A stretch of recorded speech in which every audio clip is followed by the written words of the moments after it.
बिस्मिल्लाहिर्रहमानिर्रहीम, अस्सलाम वालेकुम। मैं हूं मुश्तबा हसन। आज बात करेंगे हम पाकिस्तान क्रिकेट टीम की।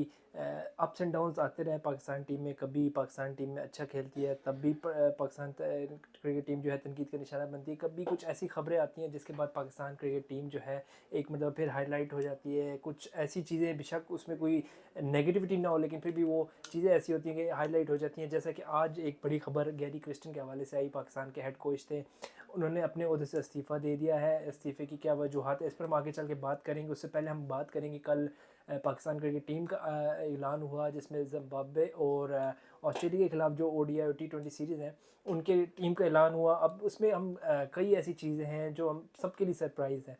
उसमें हम सबसे पहले बात करें फ़खर ज़मान की। पाकिस्तान के पास वाहिद ऐसा प्लेयर था जो वाइट बॉल का मैच विनर प्लेयर कहा जा सकता है, जिसमें एक एबिलिटी है, जिसने पास में साबित किया कि वो जब 400 रन अपने न्यूजीलैंड के खिलाफ चेज़ करने थे तो आपका फ़खर ज़मान ही वो प्लेयर था जिसने पाकिस्तान को एक नामुमकिन मैच जिताया, बिल्कुल ये आउट ऑफ वे से जाके मैच जितवाया था। इसके बाद अगर साउथ अफ्रीका की एक सीरीज़ मुझे याद है, 193 रन की शानदार इनिंग खेली थी जब पाकिस्तान ने तकरीबन 350 रन चेज़ करना था, सारी टीम आउट हो गई थी। तो फ़खर ज़मान ही एक वाहिद प्लेयर था पाकिस्तान टीम में जो एक one handedly single handedly match जितवा सकता था, लेकिन उसको फ़िटनेस की बुनियाद पर टीम से बाहर रखा गया। हम इसमें कई सवालात इसमें हैं, क्या फ़िटनेस ही एक वजह है, या इसके अलावा जो ट्वीट है बाबर आज़म के हक़ में उन्होंने किया, जिसमें उन्होंने बाबर आज़म को टीम में निकालने के बजाय रेस्ट का मशवरा दिया गया था। चेयरमैन जो है हमारे पाकिस्तान क्रिकेट टीम के, मोहसिन नकवी साहब, उनके मुताबिक वो एक वजह ज़रूर है, उनका जो एक पेंडिंग शोकास है वो ज़रूर है, लेकिन उनकी फ़िटनेस पे सवालात की वजह से उनको टीम में नहीं रखा गया। तो क्या ये फ़िटनेस चैम्पियनशिप जो हुई है पाकिस्तान में रिसेंटली, तब मौजूद नहीं थी। इसके अलावा फ़िटनेस की अगर बात की जाए तो नुमान भी टेस्ट सीरीज़ से कबल फ़िट नहीं थे, लेकिन उनको टीम में इंक्लूड किया गया। टीम में इंक्लूड करने के बाद 2 टेस्ट मैच खिलाए गए, और जब सेंट्रल कॉन्ट्रैक्ट आया तो उसको अगेन सब्जेक्ट टू फिटनेस करार दिया गया। नुमान अली अगर फिट नहीं थे तो टीम में क्यों आए, और अगर फिट थे और टीम खेली है तो अब क्यों सब्जेक्ट टू फिटनेस कर दिया गया है। तो इस तरह के फ़खर ज़मान के बारे में भी दो राय आ रही हैं कि ये फ़िटनेस ही असल वजह है, या उनकी ट्वीट जो है, जो उनका शो कॉज नोटिस है वो पेंडिंग है, जिसकी वजह से ये उनको टीम में ही नहीं रखा गया। बहरहाल एक वाहिद प्लेयर था जिससे पाकिस्तान अगर ऑस्ट्रेलिया जा रहा है तो कोई किसी को उम्मीद थी, तो कम अज़ कम मेरी उम्मीद यही थी कि अगर फ़खर ज़मान टीम में होते तो हो सकता है जो ओडीआई और टी20 उनका रिजल्ट थोड़ा सा डिफरेंट होता। लेकिन अब एक बिल्कुल ही नई टीम के साथ जा रहे हैं पाकिस्तान में।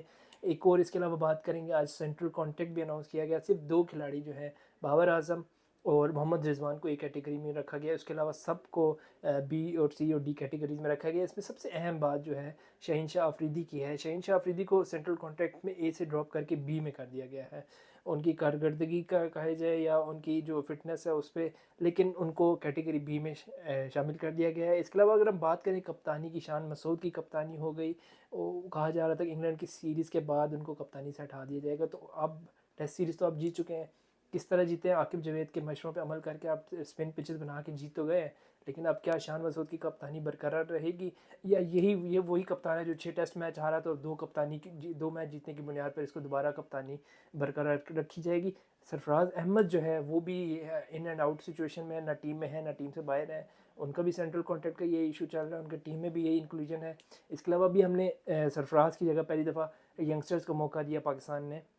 अच्छी चीज़ है, पाकिस्तान ने यंगस्टर्स को ऐड किया, नई टीम बनाई, एक अच्छा कम्बिनेशन। लेकिन बात करें, अगर हम थोड़ी सी बात करें जो दूसरी टीम है, जो दीगर ममालिक की टीम है, जैसे कि इंडिया ले लें, आप कोई भी ऐसी वो टीम ले लें, अच्छी टीम है, वो जब अवे मैचेस होते हैं तो उसमें वो अच्छे से अच्छा प्लेयर कोशिश करते हैं कि जो उनका सबसे बेस्ट प्लेयर है वो वहाँ भेजें, ताकि जो नए प्लेयर आ रहे हैं उन पर ज़्यादा प्रेशर, नए प्लेयर्स को हमेशा इन होम अपनी विद इन द कंट्री जो अपने होम ग्राउंड है उन पर प्रेफर किया जाता है। लेकिन पाकिस्तान की अलग ही पॉलिसी है, सबसे मुख्तलिफ पॉलिसी है कि जब कोई मुश्किल टूर है, ऑस्ट्रेलिया का मुश्किल तरीन टूर बाहर था, अवे फ्रॉम होम है, उसमें आपने यंगस्टर डाल दिए हैं। इसके अलावा जिम्बाब्वे अवे सीरीज़, उसमें आपने यंगस्टर डाल दिए, तो अगर वहाँ पे वो यंगस्टर परफॉर्म नहीं कर पाते, पहला पहला मैच होता है, पहली पहली सीरीज़ होती है, तो उस पर अलग एक प्रेशर है, परफॉर्मेंस का अलग प्रेशर है। ना परफॉर्म किया तो टीम से एक मरतबा फिर ड्रॉप हो जाएंगे। सब चीज़ें पाकिस्तान में थोड़ी सी मजाकखेज़ लगती है हमें, लेकिन अब क्या कहें कमेटी को, सिलेक्शन कमेटी को। इसके हम आगे जाके बात करते हैं कि सिलेक्शन कमेटी यहाँ पे कहाँ गलत है। इसके अलावा बात करें हम सऊद शकील की, मोहम्मद आमिर की, इफ्तिखार अहमद जो है, मेरे ख्याल से अब उनका कैरियर तो दी एंड कहा जा सकता है। इमामुल हक हो गया, उसामा मीर, जमान खान, महरान मुमताज़, वसीम जूनियर, उस्मान खान, सहम अयूब, इन सब के लिए एक सब अनएक्सपेक्टेड न्यूज़ आई है मेरे ख्याल से। तो सबसे पहले बात करेंगे गैरी क्रिस्टन के हवाले से। हमने जैसे शुरू में कहा कि गैरी क्रिस्टन जो हैं वो अपने इख्तियारात, कुछ उनके इख्तियारात में मेरे ख्याल से उस तरह उनको हेड कोच की जैसे ट्रीट नहीं किया जा रहा। बाकी जैसे हमारे हेड कोचेज़ होते हैं, उनको जितना उनके पास पावर होती है, वो यहाँ पे एक डमी की हैसियत से एक कोचिंग कर रहे थे। सब इख्तियारात उठा के जी सिलेक्शन कमेटी को दे दिए गए। सब इख्तियारात, कौन खेलेगा कौन नहीं खेलेगा, प्लेइंग 11 तक अगर आपने सिलेक्शन कमेटी को दे दिया है तो इसका मतलब है हेड कोच का क्या काम रहेगा, पीछे हेड कोच की तो कोई जिम्मेदारी नहीं है। तो बिल्कुल मेरे ख्याल से गैरी क्रिस्टन का जो फैसला है मैं उससे एग्री करूँगा। इस वक्त में अच्छे से अच्छा कप्तान जो सेंसिबल कोच होता है वो यहाँ पे कोचिंग नहीं कर सकता, क्योंकि अगर आप मैच जीतेंगे तो वेल एंड गुड, सब कुछ अच्छा जाएगा। लेकिन जब आप मैच हारते हैं तो सब जिम्मेदारी हेड कोच पे आएगी। लेकिन बैक ऑफ द टेबल देखा जाए तो क्या होगा जी, कप्तान ने ना, कोच ने टीम सेलेक्ट की ना कप्तानी की उसमें कोई है, ना वो कप्तानी के बारे में राय दे सकता है। बाबर आजम तक वो जिम्बाब्वे के खिलाफ इंक्लूड कराना चाह रहे थे, वो नहीं करवा पाए। इसके अलावा इख्तियारात उनके पास नहीं है। कुछ उनके ऐसे मामला थे जिन पे वो सिर्फ पाकिस्तान में जब सीरीज़ होती है तब पाकिस्तान टीम के साथ रहना चाह रहे थे, बाकी हर समय वो अपने वापस मुल्क जाना चाह रहे थे। लेकिन पाकिस्तान क्रिकेट बोर्ड ने इस पर भी एग्री नहीं किया और यही कहा गया कि 11 महीने वो टीम के साथ होंगे, जबकि 1 महीना उनकी जो छुट्टी है एज़ पर कॉन्ट्रैक्ट वो चलेगी। लेकिन इस पर भी उनको एतराज़ है। जी बिल्कुल, मेरे ख्याल से एक सेंसिबल डिसीजन कहा जा सकता है गैरी क्रिस्टन का। गो के पाकिस्तान के लिए एक अच्छी चीज़ नहीं है। गैरी क्रिस्टन जिसने इंडिया को वर्ल्ड कप जिताया था 2011 में MS धोनी की कप्तानी में, वही गैरी क्रिस्टन ने पाकिस्तान के साथ T20 में खेला। लेकिन पाकिस्तान T20 वर्ल्ड कप में हारा, शिकस्त हुई पाकिस्तान को। लेकिन ये अप्स एंड डाउन चलते रहते हैं। लेकिन गैरी क्रिस्टन एक माने हुए, एक अच्छे हुए, सुलझे हुए कोच ज़रूर थे। तो ये पाकिस्तान क्रिकेट के लिए एक लॉस होगा। तो अब अगला जो कोच होगा मेरे ख्याल से पाकिस्तान को प्रेफर करना चाहिए कि अगर आपने इतने ज़्यादा इख्तियारात सिलेक्शन कमेटी को दे दिए हैं तो अब जो कोच होगा वो आप लोकली कुछ लेके चलेंगे। वो बाहर के जो भी कोचेज आएंगे वो विद अथॉरिटी काम करना चाहते हैं, वो ऐसे बिल्कुल डमी होके काम नहीं कर सकते। ये सिर्फ पाकिस्तान में कोई ऐसा सिस्टम है जहाँ पाकिस्तान ही कोई ऐसा कोच ला सकता है, पाकिस्तानी कोच हो सकता है जो सिर्फ एक पाकिस्तान के इनके मुताबिक चले और जस्ट अपनी कोचिंग के जो फ़्राइज़ हैं जो छोटे मोटे हैं वो दे और बगैर किसी इख्तियारात के काम करे। तो ये मेरे फ़ौरन कोई भी कोच नहीं कर पाएगा। तो बेहतर यही है कि पाकिस्तान को अब सोचना चाहिए कि फ़ॉरेन कोच लिया जाए। इंडिया में भी 2015 के बाद से ये फैसला किया गया था कि अब फ़ॉरेन कोच नहीं लिया जाएगा। उन्होंने काफ़ी हद तक इसको ख़त्म भी किया और अब आके मोर्नी मोरकल जो है वो इंडियन के बॉलिंग कोच बने। लेकिन 2015 से जो 23 का दौरानिया है इसमें फ़ॉरेन कोच इंडिया के नहीं रखे गए थे, उसकी यही एक बड़ी वजह थी। इसके अलावा बात करते हैं थोड़ी सी बाबर आजम के हवाले से। बाबर आजम को टीम में रखा गया लेकिन जिम्बाब्वे के खिलाफ उनको रेस्ट दिया गया। कतन एक इससे हट के टीम में क्या सिलेक्शन है, लेकिन बाबर आजम जो है जिम्बाब्वे के खिलाफ ठीक है, आपने रेस्ट दिया, एक अच्छा प्लेयर है बाबर आजम। लेकिन जिम्बाब्वे का एक आसान टूर अगर आपने उसमें रेस्ट दिया तो मेरे ख्याल से इसमें कुछ जो बाबर आजम फैंस है वो तनकीद का निशाना बना रहे हैं कि बाबर आजम को क्यों नहीं जिम्बाब्वे टीम में रखा गया। ठीक है, उनको ऑस्ट्रेलिया के वनडे T20 में रखा है, लेकिन अगर जिम्बाब्वे के खिलाफ नहीं रखा तो मेरे ख्याल से अच्छा फैसला है, बेहतरीन फैसला है सिलेक्शन कमेटी। जहाँ ये उनको अप्रिशिएट करना चाहिए वहाँ पे हमें करना चाहिए, क्योंकि ये एक अच्छा फैसला मेरे लिहाज से। मोहम्मद रिजवान को कप्तान बनाने का एक अच्छा फैसला। मोहम्मद रिजवान काफ़ी अर्से से मेहनत भी कर रहे थे, मुल्तान सुल्तान के साथ कप्तानी भी कर चुके हैं। मेरे ख्याल से अच्छी कप्तानी भी की है और एक डिज़र्विंग प्लेयर है पाकिस्तान टीम में इस वक्त। अगर देखा जाए तो बाबर आजम के बाद सबसे जो मेहनती और डिज़र्विंग प्लेयर देखा जाए तो वो मोहम्मद रिजवान ही है। Mohammad Rizwan behind the stumps अच्छे, कीपिंग भी अच्छी कर रहे हैं, बैट्समैन भी अच्छे हैं। इसके अलावा उनके जो, क्योंकि विकेट कीपर कैप्टन होता है, मेरे ख्याल से वो प्रायोरिटी उसको देनी चाहिए, क्योंकि वो और 360 एंगल से सब चीज़ें देख रहा होता है। और मोहम्मद रिजवान के पास ऐसा ब्रेन है, ऐसी उनकी सलाहियत है। उनके मुल्तान सुल्तान के खिलाफ जो कप्तानी हमने उसमें देखा कि वो कप्तानी अच्छी कर सकते हैं। उन्होंने मुल्तान सुल्तान को अच्छे तरीके से लीड किया, फाते भी रहे, इसके अलावा फाइनल भी खेले। तो मेरे ख्याल से मोहम्मद रिजवान का जो फ़ैसला है एक अच्छा फ़ैसला है और ये मुश्तरका फ़ैसला था from head coach and chief selectors. तो ये एक बेहतरीन फ़ैसला पाकिस्तान क्रिकेट टीम के हक़ में नज़र आया। इसके अलावा कुछ बात करते हैं हम फ़िटनेस की। जैसे कि हमने फ़खर की बात की, फ़खर ज़मान को फ़िटनेस की बुनियाद पे बाहर रखा हुआ है। नुमान अली जो है वो बग़ैर फ़िटनेस के फ़िटनेस टेस्ट पास किए वो टीम में इंक्लूड थे। तो इस पे मेरा थोड़ा सा सवाल है अपनी सिलेक्शन कमेटी से कि अगर वो फ़िट नहीं थे तो उनको टेस्ट मैच में कैसे शामिल किया गया। अब उन्होंने परफॉर्म किया तो उनकी फ़िटनेस 100% हो चुकी है, लेकिन कॉन्ट्रैक्ट में अभी भी उनकी सब्जेक्ट टू फिटनेस लिखा हुआ है। तो या वो पहले फ़िट नहीं थे और अगर वो फिट थे तो मैच के दौरान उन्होंने कैसे फिटनेस अपनी साबित की, किस तरह टीम में आए, और अगर टीम में आ गए तो फिर अब क्यों वो फिटनेस सब्जेक्ट टू फिटनेस है। तो थोड़ी सी कन्फ्यूजन ज़रूर है अपने जो हमारे सेंट्रल कॉन्टैक्ट है इसमें हम देखा जाए तो। गैरी क्रिस्टन के जाने के बाद अब जो सिचुएशन ये है कि पाकिस्तान के पास दो ऑप्शन हैं, आकिब जावेद और जेसन गिलस्पी, जो अभी पाकिस्तान टीम के साथ है मौजूद है।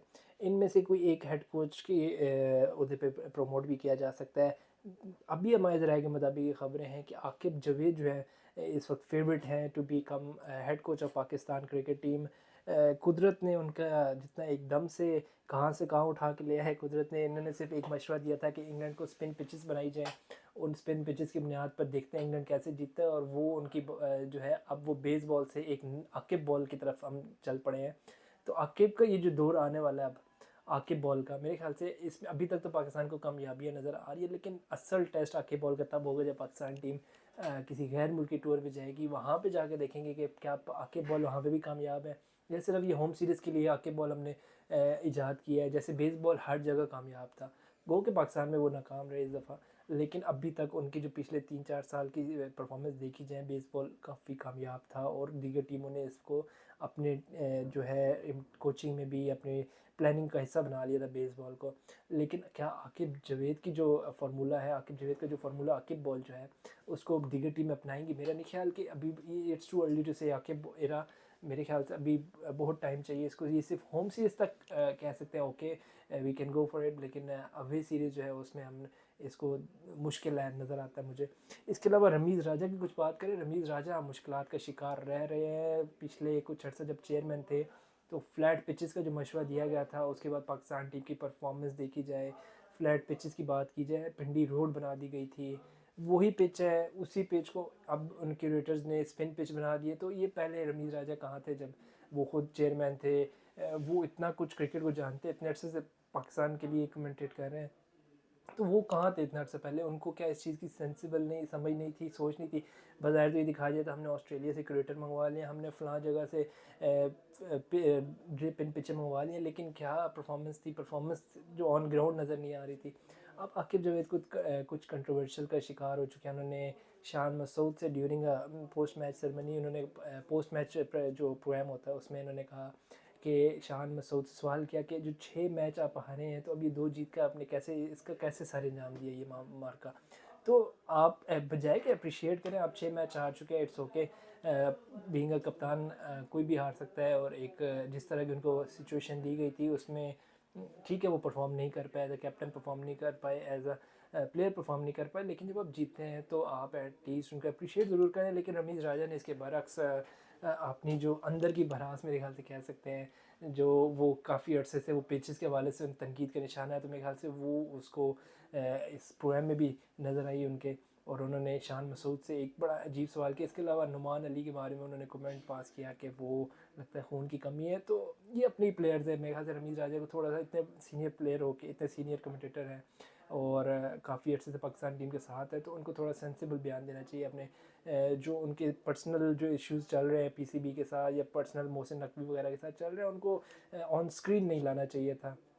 मेरे ख्याल से थोड़ा सा सेंसिबल हो जाना चाहिए था। अब रमीज़ राजा के लिए बुरी खबर ये है कि वो जो पाकिस्तान ऑस्ट्रेलिया की सीरीज़ आने वाली है, अब वो उसमें कमेंट्री का हिस्सा नहीं होंगे, क्योंकि पीसीबी ने उनको एक नोटिस जारी किया है। पीसीबी ने ब्रॉडकास्टर्स को भी इन्फॉर्म किया है कि हमारे जो है रमीज़ राजा साहब, इनको कुछ अर्से के लिए क्रिकेट कमेंट्रेटिंग के लिए बंद कर दिया जाए। तो मेरे ख्याल से रमीज़ राजा के लिए मुश्किलात ज़रूर हैं, लेकिन रमीज़ राजा ने इसमें थोड़ी सी सेंसिबल होने रमीज़ राजा को थोड़ा सेंसिबल होने की ज़रूरत थी।